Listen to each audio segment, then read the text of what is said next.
नहीं, मायावती को इंडिया गठबंधन में जाना चाहिए या नहीं जाना चाहिए। मैं कौन होता हूँ मायावती को सलाह देने वाला। मैं मायावती को सलाह देने के लिए मुझे सलाह देना चाहिए मायावती को। मैं इससे अपने आप को अलग रखता हूँ। मायावती को क्या करना चाहिए क्या नहीं करना चाहिए, मायावती पूरी तरह से सक्षम है अपना फैसला लेने के लिए। उसने फैसला किया हुआ है, वो अपना अलग से चुनाव लड़ेगी, इंडिपेंडेंट चुनाव लड़ेगी। ये उसने फैसला किया हुआ है। 24 के चुनाव में अगर नरेंद्र मोदी चुनाव हार जाते हैं तो आपराधिक मुकदमा चलाया जाना चाहिए नरेंद्र मोदी के ऊपर। कांग्रेस के लोग कॉमेडी करने का काम कर रहे हैं। उदित राज के द्वारा ईवीएम हटाने का अभियान चलाने का काम उदित राज को देने हैं, तो उदित राज को देने से कैसे होगा? ये तो कॉमेडी कर रहे कांग्रेस वाले।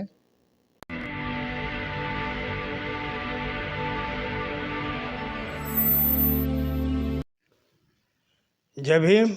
मैं मेवालाल और आप देख रहे हैं बहुजन समय। साथियों, आज एक महान हस्ती से आपसे सीधी बातचीत कराऊंगा। वो महान हस्ती ऐसे हैं कि पूरे बहुजन समाज में उनका बड़ा नाम है। वो पूरे देश में बहुजन समाज के लोग उनको बड़े ध्यान से सुनते हैं और यहाँ तक कि उनके जो विरोधी हैं, जो उनका आलोचना करते हैं, वो भी उनको बड़े ध्यान से सुनते हैं। उनका इतना नाम है कि जिस तरह से आज जैसे बहन मायावती हैं, चंद्रशेखर आज़ाद हैं, उत्तर प्रदेश में पूर्व मुख्यमंत्री अखिलेश यादव हैं, तेजस्वी यादव हैं और नीतीश कुमार हैं, स्टालिन है। इस तरह से उनका पूरे देश में नाम है। लेकिन फिलहाल उनका राजनीति में उनका ज़्यादा रोल नहीं है, लेकिन उनका बहुजन समाज बनाने में उनका बड़ा रोल है। और यहाँ तक कि जब वो अपनी तार्किक बात रखते हैं तो मनुवादी थर थर काँपते हैं, उनके जो साक्ष्य रखते हैं। और पूरे देश में बाबा साहब बहुजन समाज को जगाने में, बहुजन समाज माने उनका बड़ा रोल है। तो आज ऐसे हस्ती जिनका नाम है मानवर बामन मेश्राम जी। सर, सबसे पहले आपको नमो बुद्धाय, जय भीम, जय मूल निवासी। जय मूल निवासी। सर, आपका स्वास्थ्य कैसे है सर? एकदम ठीक है। ठीक है सर। अभी आप महाराष्ट्र में आए हैं, वहाँ यहाँ तो सर्दी है, वहाँ तो आपने गर्मी पैदा करके आए हैं सर। वहाँ अभी हमारा 5 दिन का दिसंबर में अधिवेशन हुआ, 24, 25, 26, 27, 28, और बहुत बड़ा अधिवेशन हुआ। 32 राज्यों के लोग उसमें सहभागी हुए और आज तक जितने बड़े अधिवेशन हुए उसमें सबसे बड़ा अधिवेशन वो रहा है। और आने वाले समय में हमारा जो संगठन का विस्तार है वो 600 जिलों से भी ज़्यादा जिलों में हो गया है। सर, 32 राज्यों के 600 जिलों से भी ज़्यादा जिलों में संगठन फैल गया है। सर, आपसे ये सवाल है कि सर, आज पूरे देश में आप तो इसे पॉलिटिकल में आप ज़्यादा इन्वॉल्व नहीं रहते, लेकिन फिर भी मैं आपको पॉलिटिकल सवाल पूछूंगा। सामाजिक तो पूछूंगा, लेकिन पॉलिटिकल सवाल पूछता हूँ सर। पहला सवाल रहेगा कि आज इंडिया गठबंधन बन गया है, क्या उस इंडिया गठबंधन में मायावती को जाना चाहिए या नहीं जाना चाहिए? क्या कांग्रेस वाले अपनी गलती वो मानेंगे? आपका क्या मानना है सर? नहीं, मायावती को इंडिया गठबंधन में जाना चाहिए या नहीं जाना चाहिए। मैं कौन होता हूँ मायावती को सलाह देने वाला। मैं मायावती को सलाह देने के लिए मुझे सलाह देना चाहिए मायावती को। मैं इससे अपने आप को अलग रखता हूँ। मायावती को क्या करना चाहिए क्या नहीं करना चाहिए, मायावती पूरी तरह से सक्षम है अपना फैसला लेने के लिए। उसने फैसला किया हुआ है, वो अपना अलग से चुनाव लड़ेगी, इंडिपेंडेंट चुनाव लड़ेगी। ये उसने फैसला किया हुआ है। दूसरा, उत्तर प्रदेश में अखिलेश यादव इंडिया गठबंधन का हिस्सा है और इंडिया गठबंधन में जो दल शामिल है उसके अनुसार बीजेपी गठबंधन को परास्त करने के लिए वो गठबंधन पूरी तरह से सक्षम है, ऐसा मुझे नहीं लगता।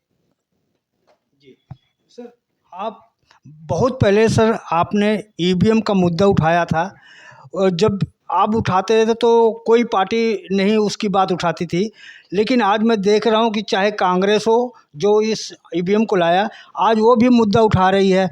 क्या ईवीएम ही मुद्दा मेन उठाना चाहिए? कांग्रेस इसलिए उठा रही है कि छत्तीसगढ़ में, मध्य प्रदेश में और राजस्थान में उनके चुनाव जीतने के चांसेस ज़्यादा थे। ईवीएम की वजह से वो हार गए। कांग्रेस ने ईवीएम में घोटाला करके चुनाव जीता है, ये कांग्रेस को मालूम है। इसलिए कांग्रेस का 100% नहीं 200% यकीन है कि छत्तीसगढ़ में, मध्य प्रदेश में और राजस्थान में बीजेपी ने ईवीएम में घोटाला करके चुनाव जीता। मैं एक आप उदाहरण बताता हूँ। मध्य प्रदेश में दिग्विजय सिंह ने एक बयान दिया, ये भूतपूर्व एमएलए है, उसको 50 वोट पड़े। एक एमएलए रहा हुआ आदमी, उसको केवल 50 वोट पड़े। ये बहुत बड़ा ठोस सबूत है। ईवीएम में भारी गड़बड़ी है, बहुत ज़्यादा गड़बड़ी होती है। ईवीएम में घोटाला होता है, ये तो सुप्रीम कोर्ट ने भी मान लिया है। केवल ईवीएम मशीन के द्वारा फ्री, फेयर एंड ट्रांसपेरेंट चुनाव नहीं हो सकता, ये तो सुप्रीम कोर्ट ने भी माना। सर क्या आपको 8 अक्टूबर 2013 का जो जजमेंट है सुप्रीम कोर्ट का, सुप्रीम कोर्ट ने इस बात को स्वीकार किया कि केवल ईवीएम मशीन के द्वारा फ्री, फेयर एंड ट्रांसपेरेंट, मुक्त, निष्पक्ष और पारदर्शी चुनाव नहीं हो सकता। इसलिए पेपर ट्रेल मशीन लगाने का सुप्रीम कोर्ट ने आदेश दिया। पेपर ट्रेल लगाने का सुप्रीम कोर्ट ने आदेश दिया, गिनती करने का आदेश नहीं दिया, इसलिए लगाने का भी कोई फायदा नहीं है। सर क्या आपको लगता है कि कांग्रेस का पूरा दम लगाएगी ईवीएम हटाने के लिए? क्योंकि अभी ना राहुल गांधी बोल रहे हैं, ना और जो मेन आदमी नहीं बोल रहा, केवल अब देख रहा हूँ उदित राज को उनको जिम्मे दिया है सर। हाँ? उदित राज को जिम्मेदारी है कि आप ईवीएम का मुद्दा उठाइए। ये कौन से अखबार में खबर आई? ये अभी मीटिंग हुई थी पिछली बार, अभी यहाँ पे नॉर्थ इब्नू में, तो उन्होंने कहा कि अब हम इसका उनको इनका इस जो संगठन बना है ईवीएम हटाने का, उदित राज को मौका दिया है जिम्मेदारी। अच्छा, उदित राज को जिम्मेदारी देने से हो जाएगा? वही तो आपसे सर पूछा, क्या उम्मीद है कि जब तक कांग्रेस नहीं आएगी? कांग्रेस के लोग कॉमेडी करने का काम कर रहे हैं। उदित राज के द्वारा ईवीएम हटाने का अभियान चलाने का काम उदित राज को देने हैं, तो उदित राज को देने से कैसे होगा? ये तो कॉमेडी कर रहे हैं कांग्रेस वाले। मतलब गंभीर नहीं है ईवीएम के बारे में कांग्रेस के लोग। इसका मतलब तो यही हो रहा है। सर इसका मतलब अगर उदित राज को ही ये मामला हल करने के लिए देना है तो इसका मतलब कांग्रेस चुनाव हार जाएगी। इसका दूसरा मतलब है कांग्रेस चुनाव जीतने के लिए लड़ना नहीं चाहती। ये कारण है, कांग्रेस चुनाव जीतने के लिए लड़ना नहीं चाहती। सर अभी मोदी जी कह रहे हैं हम अगली बार जो चुनाव होगा 400 के पार लाएंगे, और जो कहते हैं वो पूरा भी कर देते हैं सर। क्या आपको?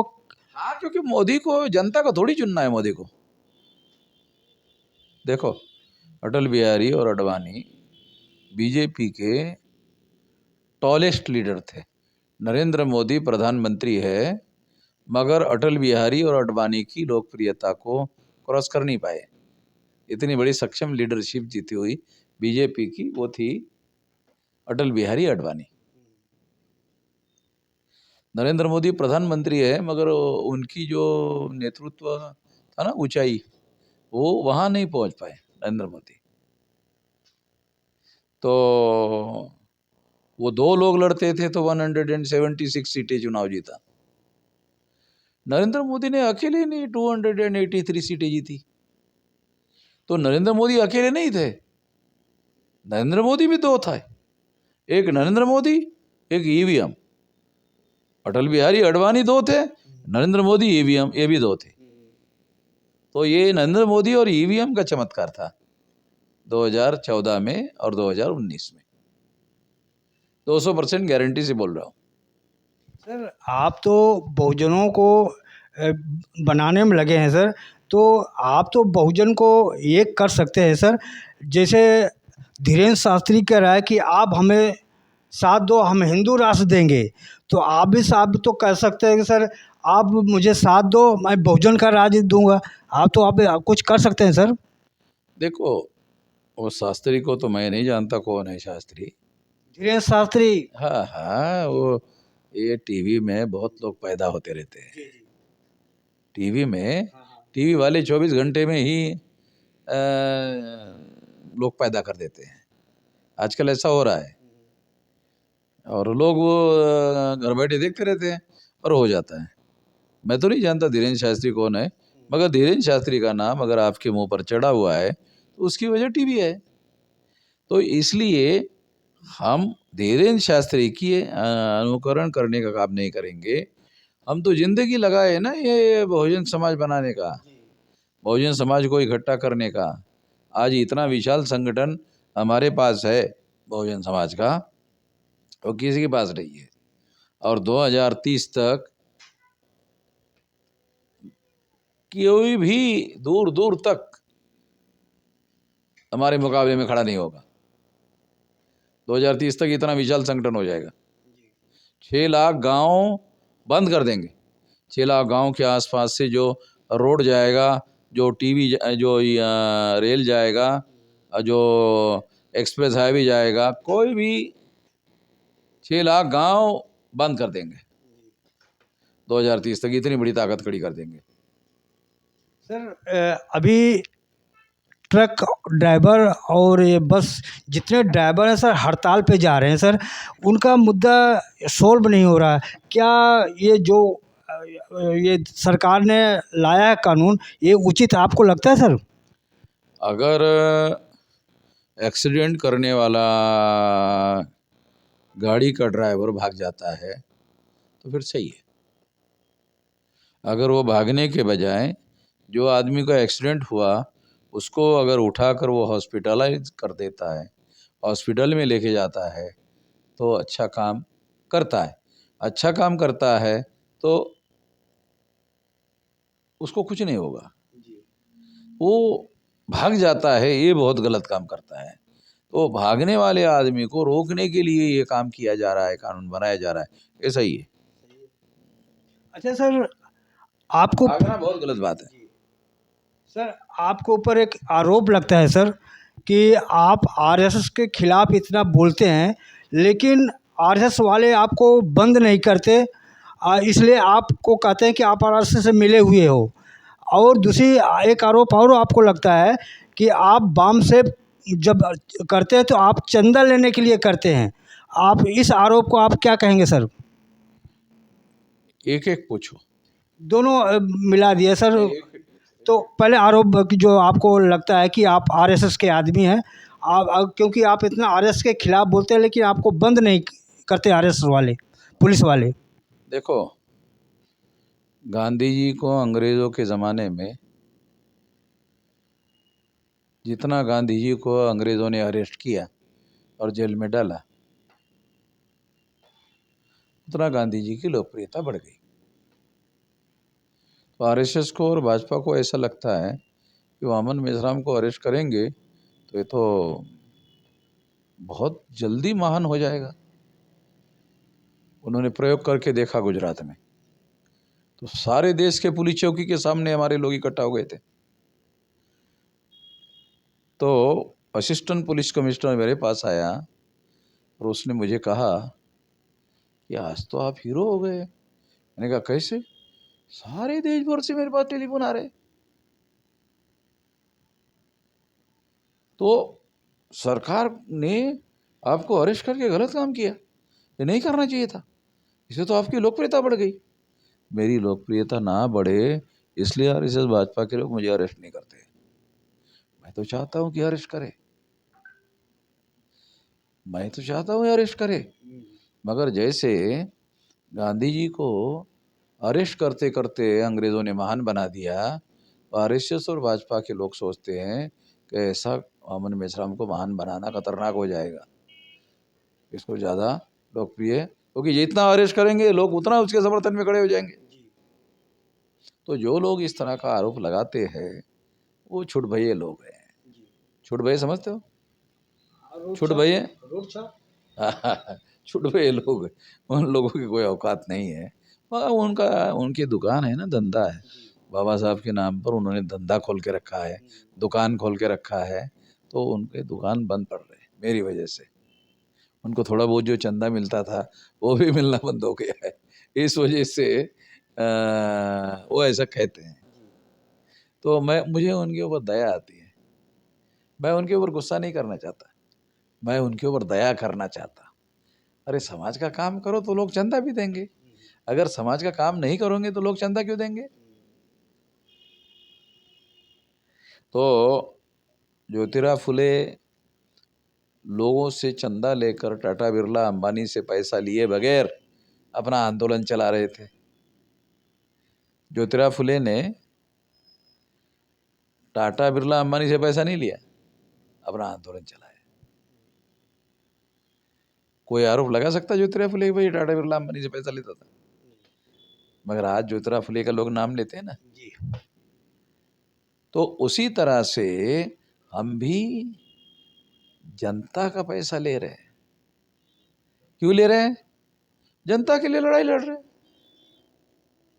जनता के मौलिक अधिकारों की रक्षा करने की लड़ाई राष्ट्रीय स्तर पर मेरे अलावा कोई दूसरा आदमी लड़ रहा है, ऐसा एक सिंगल आदमी का नाम बताओ, कोई बता नहीं पाएगा। इसके लिए मैं गुजरात में जेल में जाकर आया।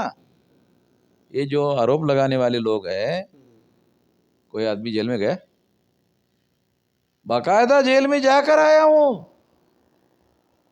गुजरात में आरएसएस भाजपा के लोगों ने मुझे अरेस्ट करके गुजरात के जेल में डाला था। उसी से तो उन्होंने सबक सीखा कि इसको जेल में डालने से इसको फायदा होता है, इसको अरेस्ट करना ठीक नहीं है, ये गांधी जी की तरह महान हो जाएगा, लोकप्रिय हो जाएगा, इसलिए अरेस्ट नहीं कर रहे। मैं तो चाहता हूँ अरेस्ट करे। अच्छा, दूसरा आरोप जो आपको लगता है सर कि आप जो बाम से बनाते हैं तो आप केवल चंदा लेने के लिए आप ऐसा करते हैं सर, जबकि आप जो चंदा लेते हैं तो वहाँ इतना बड़ा पंडाल लगता है, खाने की व्यवस्था होता है, तो सारे उसमें आप चंदा लोग आते हैं। अगर कोई गरीब आदमी आपके संगठन में आ रहा है तो उनके लिए भी तो आप कुछ सोचें कि ताकि गरीब आदमी आपके संगठन से जुड़ सकता है। जो बामसेफ संगठन है वो काशीराम जी ने बनाया हुआ है, मेरा बनाया हुआ नहीं है। तो काशीराम जी ने ही कर्मचारी लोगों का संगठन बनाया था बामसेफ, ये मेरा तो बनाया हुआ नहीं है। तो कर्मचारी लोगों को लाख रुपया 2 लाख रुपए सैलरी मिलती है, तो 1 लाख 2 लाख रुपया सैलरी लेने वाले लोगों का संगठन है, समझे? तो जो 1 लाख 2 लाख रुपए कमाने वाले लोगों का संगठन रहेगा तो पैसे वालों का संगठन है ना, उसे किधर से लाने की जरूरत क्या है? तो उसका पैसे वाले लोगों का संगठन है। टाटा बिरला अंबानी से लेने की क्या जरूरत है? उनका अपना पैसे वाले लोगों का संगठन है। एक काशीराम जी ने पैसे वाले लोगों का तो संगठन बनाया, इसे लेने की क्या जरूरत है? ये तो हमारे जो सदस्य है वही पैसा देते हैं, बाहर के लोग, आम आदमी जो गरीब आदमी है उससे थोड़ी लेते हैं, गरीब आदमी से चंदा थोड़ी लेते हैं हम लोग। गरीब ये कर्मचारी लोगों से संगठन के चंदा देते हैं, जो किसी को भी देते नहीं थे उससे देते हैं। गरीब आदमी से एक नया पैसा चंदा नहीं लेते, बल्कि गरीब आदमी के लिए आंदोलन करने के लिए पैसा लेते हैं। गरीब आदमी की लड़ाई लड़ने के लिए हम आंदोलन करते हैं, आरक्षण के अधिकार की रक्षा करने के लिए हमने आंदोलन चलाया। जिन लोगों को नौकरी नहीं है उन लोगों के लिए आंदोलन चलाया।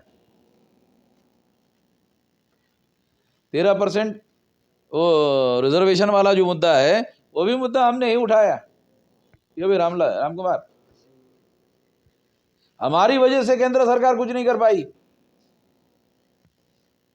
किसी की ताकत है, कोई जो गली में काम करने वाला छुटभैया जो हमारे समाज का है, उसकी औकात है उसके कहने पर मोदी और आरएसएस के लोगों को हमारे रिजर्वेशन की रक्षा करने की औकात है उनके अंदर?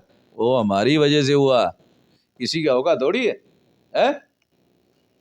सर अगला सवाल सर ये है कि आप पहले कहते थे कि बहुजन कौन हो, तो आप कहते हैं कि ब्राह्मण क्षत्रिय बस छोड़ बाकी सब DS4 यानी बाकी सब बहुजन है। लेकिन आप तो अभी हाल में आपने क्षत्रियो को भी बहुजन मूल निवासी कह रहे हैं सर, तो ये कहाँ से? पहले तो आप बहुजन में आप जोड़ते थे कि ब्राह्मण क्षत्रिय। मैंने तो ये छोड़ ओढ़ का नारा मैंने नहीं लगाया कभी। मैं तो ये कहता था कि ये BAMCEF SC ST OBC minority के लोगों का संगठन बनाया है, ये तो काशीराम जी ने बनाया, जी ठीक है। तो जब हमने रिसर्च किया डॉक्टर विलास खरात के द्वारा, तो रिसर्च के द्वारा ये प्रमाणित हुआ केवल ब्राह्मण लोग विदेश से भारत में आए और वो भारत के बाहर से आने के बाद यहाँ के जो नाग प्रजाति, उन नागों में से क्षत्रिय वैश्य और शूद्र ये वर्ण बनाए। तो ये जो क्षत्रिय लोग हैं ये नाग लोग हैं, और जो क्षत्रिय नाग लोग हैं ये तो बाबा साहब आम्बेडकर कहते हम भी नाग है। बाबा साहब आम्बेडकर ने कहा हुआ है। हमारे लोग छुड़भैया लोग पढ़ते नहीं ना पढ़ते नहीं है। वो भी अर्धशूद्रा पढ़ो, अनटचेबल नाम का ग्रंथ पढ़ो, बाबा साहब आम्बेडकर की नाग थ्योरी जो है वो पढ़ो, पढ़ते नहीं ना। बाबा साहब आम्बेडकर जिंदाबाद जिंदाबाद करते रहते हैं, पढ़ते नहीं है, मालूम है नहीं। तो जो लोग नाग लोग हैं, मान लो रिसर्च के द्वारा प्रमाणित हो गया, उनको नहीं ले, हमारे लोगों क्यों नहीं ले? लेना चाहिए। तो हम उनको साथ में ले रहे, साथ में लेने के वो जो राजस्थान का गोगा मेडी वो हमारे साथ में आया, इस वजह से उसकी हत्या कर दी इन लोगों ने कि तुम उनके साथ क्यों गए। हमारे लोग बोलते अरे क्यों ले रहे हो? अरे वो आया, वो हमारे नाग सिद्धांत के आधार पर आया। सर उसका एक वीडियो भी आया था, उस गोगा मेडी का जो आप बता रहे हैं, उनका एक वीडियो आया था कि अगर कोई SC ST एक्ट लगवाएगा उसका पैर काट दो। क्या कहेंगे उस पर? SC ST एक्ट लगाओ, पैर काट देंगे। तो अगर ऐसा कोई वीडियो हो तो मेरे पास लेके आओ, ठीक है सर। तो ऐसा दिखाओ। बहुत बार हमारे जो पत्रकार लोग हैं ना, वो सुनी सुनाई बातें करते रहते हैं। मैंने देखा था। चलो ठीक है सर। मैं ये कहता हूँ, अगर मान लो हम लोग 2000 तक क्षत्रिय और वैश्य को साथ में नहीं लेते थे, उसके बाद हमारे पास रिसर्च आ गया कि ये क्षत्रिय और वैश्य जो है ये नाग लोग हैं, तो हमने अपने सिद्धांत में सुधार किया। सुधार करना गलत बात है? प्रमाण के साथ तो चलने पड़ेगा। प्रमाण के साथ चल रहे हैं। बाबा साहब आम्बेडकर ने जो रिसर्च किया उसी बात को आगे बढ़ाया डॉक्टर विलास खरात ने। वो PhD है, वो कोई गली मोहल्ले का आदमी थोड़ी है। कोई ब्राह्मण वो जो रिसर्च किया हुआ किताब है उसको इनकार नहीं कर रहा है। सर एक पुष्यमित्र आज बहुजन समाज पार्टी को कहाँ से कहाँ पहुँचा दिया, तो एक करनी सेना आपके लिए घातक नहीं सिद्ध होगा सर? पुष्यमित्र जो है ब्राह्मण था, करनी सेना वाला ब्राह्मण है क्या? वो ब्राह्मण जो है वो यूरेशियन है, करनी सेना वाला नाग है, हमारा ही है। ये फर्क नहीं समझ में आता। अब बददिमाग लोग हैं हमारे लोगों को, साले छुड़भैया लोग, उनको अकल है क्या? ढेले भर की अकल नहीं है, पढ़ते नहीं है। करनी सेना के लोग और शुंग लोग जो है ये तो ब्राह्मण है ना, शुंग, ये में फर्क नहीं है क्या? अच्छा सर, ये ब्राह्मण लोग कहते हैं कि मैं पुण्य काम किया हूँ तब मैं ब्राह्मण बना हूँ, और जो नीच काम करता है वो शुद्ध बनता है। तो ब्राह्मण लोग कौन सा पुण्य काम करते हैं जो कहते हैं मैं ब्राह्मण कुल में पैदा हूँ? तो ये ब्राह्मण को पूछो। मैं तो सिद्ध करता हूँ कि ब्राह्मण जितना नीच काम करता है, मानवता को उसने 4 वर्णों में बांटा, मानवता को 4000 जातियों में बांटा, ब्राह्मणों ने छूत और अछूत में बांटा। ऐसा नीच काम दुनिया में किसी भी आदमी ने नहीं किया जो ब्राह्मणों ने किया। तो इनको तो उनके पुनर्जन्म के सिद्धांत के अनुसार सबसे ज्यादा नीच जाति में पैदा होना चाहिए।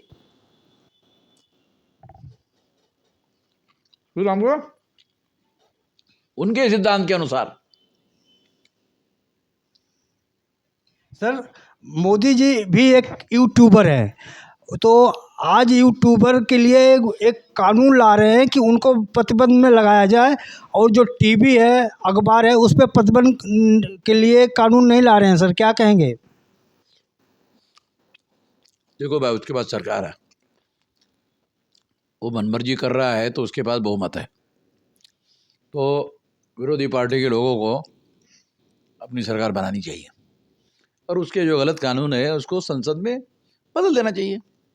लोकतंत्र है ना, लोकतंत्र के अनुसार बहुमत वाले को अपना फैसला करने का अधिकार तो बाबा साहब ने दिया कि नहीं दिया? तो विरोधी पार्टी के लोग इकट्ठा हो जाए, वो अपना बहुमत साबित करे, वो अपना कानून बनाए, ये कोई रुकावट तो है नहीं।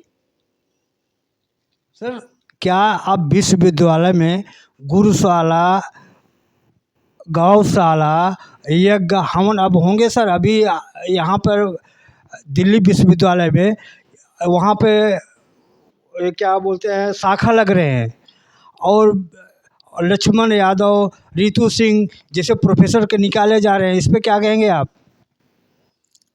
देखो, मैं लक्ष्मण यादव या इन लोगों को निकाला जा रहा, क्यों निकाला जा रहा, मुझे मालूम नहीं है, मुझे इसकी जानकारी नहीं है कि क्यों निकाला गया। मगर स्कूलों में, कॉलेजों में, विश्वविद्यालयों में गौशाला नहीं लगाई जा सकती। जो लगाएंगे, जैसे हमारे पास ज़्यादा ताकत बढ़ेगी, उन तभी लोगों को पकड़कर उनके पिछवाड़े पर लात मारेंगे। ज़्यादा समय नहीं हो, उनके पिछवाड़े पर लात पड़ेगी। ज़्यादा समय नहीं, 30 तक 10 लात मारेंगे, एक गिनेंगे। सर कैसे बहुजनों की सरकार बनाएंगे? कोई इलाज, कोई परहेज तो बताएं सर। ये संगठन में लोग बैठे हुए हैं। संगठन शक्ति के बल पर होता है लोकतंत्र में परिणाम।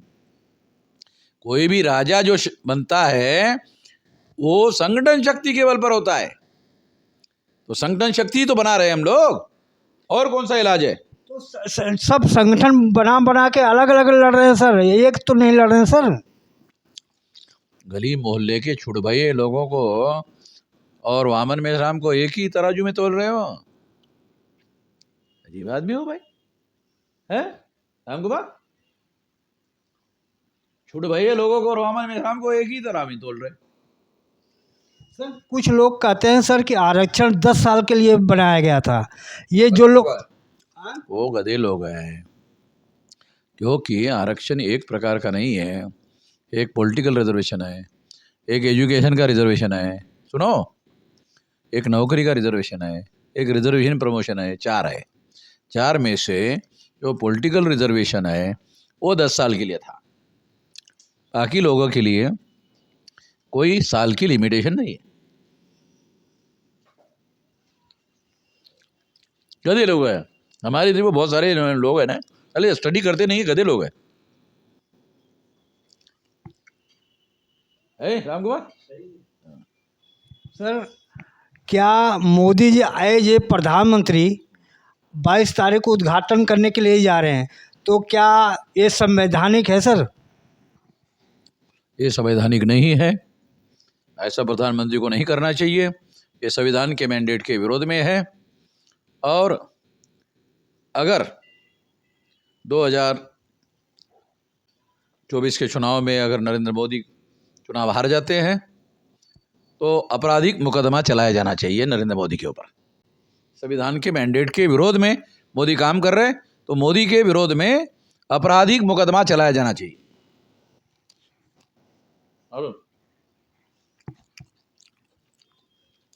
देश किसी धर्म को मानकर नहीं चल रहा है, समझे। और जिसे हिंदू धर्म कहा जाता है वो मूल रूप से ब्राह्मण धर्म है। हिंदू के नाम पर या सनातन के नाम पर ये जो प्रोपेगेंडा कर रहे हैं ये ब्राह्मण धर्म का प्रोपेगेंडा है। तो ये आपराधिक कार्य नरेंद्र मोदी के द्वारा ब्राह्मण लोग करवा रहे हैं, ब्राह्मण लोग नरेंद्र मोदी के द्वारा आपराधिक कार्य करवा रहे हैं। सर आप बार बार ब्राह्मण धर्म हिंदू, तो क्या हिंदू धर्म और ब्राह्मण धर्म अलग है कि एक ही है सर? हमारे बहुत सारे लोगों को, गधे लोग हैं ना, समझ में आता है नहीं। मूल रूप से जो वर्ण पैदा करने वाला धर्म है वो ब्राह्मण धर्म है, वर्ण धर्म ब्राह्मण धर्म है। हिंदू धर्म से वर्ण धर्म अलग हो गया, एक ही है। ब्राह्मण लोग, ये जो एडल्ट फ्रेंचाइज प्रौढ़ मताधिकार लागू हो गया, इससे ब्राह्मणों को डर लगता है कि SC ST OBC बहुसंख्यक लोग हैं, ये इसके विरोध में खड़े हो जाएंगे, इसलिए नाम बदल कर काम कर रहे। जो ब्राह्मण धर्म के नाम पर काम करते थे उन्होंने नाम बदल कर हिंदू कर दिया। जब मैंने कहा हिंदू तो ब्राह्मणों की, मुसलमानों की दी हुई गाली है, तो फिर उन्होंने सनातन धर्म का नाम प्रचार में लाया। तो मैंने उनको कहा, अबे ब्राह्मणों, सनातन शब्द एस धम्मो सनातनो ये तो बुद्ध धर्म में लिखा हुआ है। एस धम्मो सनातनो, ये सनातन है। कौन सा धर्म सनातन है? तो बुद्ध ने कहा है वैर से वैर समाप्त नहीं होता, अवैर से वैर समाप्त होता है, यह सनातन धर्म है। ये बुद्ध का वचन है। गधे लोग जो हमारे लोग हैं उनको भी पता है नहीं, समझ में आता है नहीं, धेले भर की अकल है नहीं। ये बुद्ध का वचन है, ब्राह्मण लोग यूज कर रहे। मैं कहता हूं ब्राह्मण लोग किस आधार पर ब्राह्मण धर्म के नाम पर, ये ब्राह्मण धर्म का सिद्धांत थोड़ी है। ब्राह्मण धर्म का सिद्धांत वैर पर खड़ा है, वर्ण व्यवस्था वैर पर खड़ी है। क्यों? क्योंकि वो ऊंच नीच पर खड़ा है। जाति व्यवस्था वैर पर खड़ी है क्योंकि उसमें वैर है।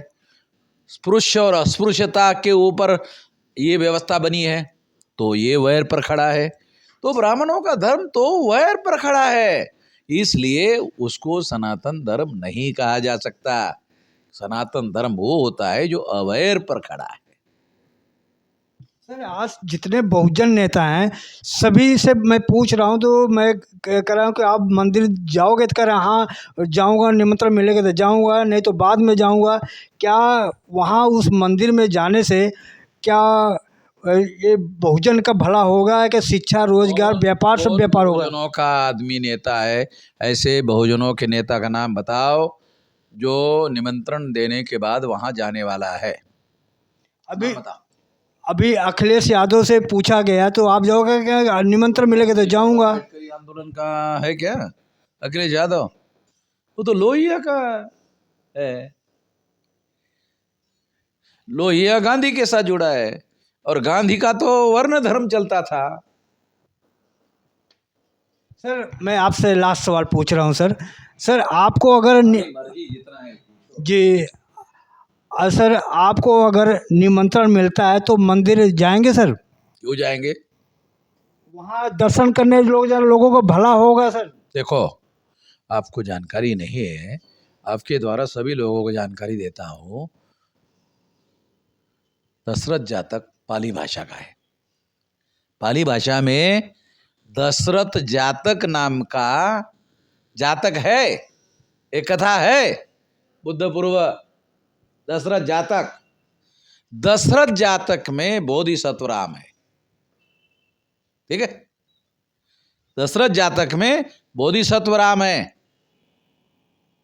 ये जो अयोध्या में राम मंदिर बन रहा है ये ब्राह्मणी राम है, बोधिसत्व राम नहीं है, ये ब्राह्मणी राम है। तो ब्राह्मणी राम का मंदिर बन रहा है।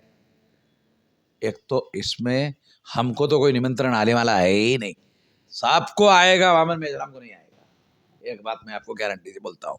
दूसरा, आएगा तो मैं सार्वजनिक रूप से होली करूंगा, उसकी होली जलाऊंगा। आएगा ही नहीं, सार्वजनिक रूप से होली जलाऊंगा।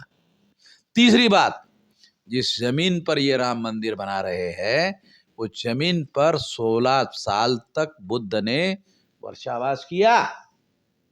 16 साल तक तो सर ये अयोध्या सुनो, 3000 भिक्षुओं को प्रवचन दिया वहां।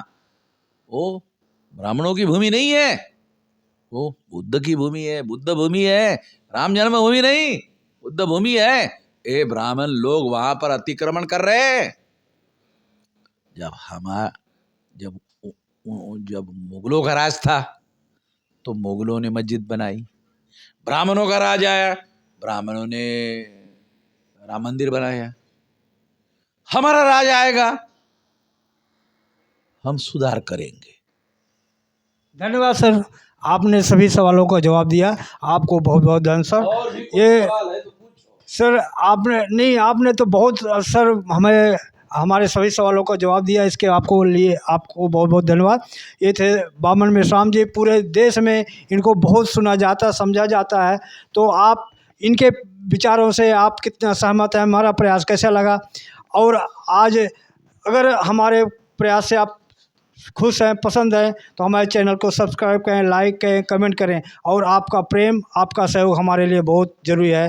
धन्यवाद। जय भीम, जय भारत, बहुजन समाज, दिल्ली।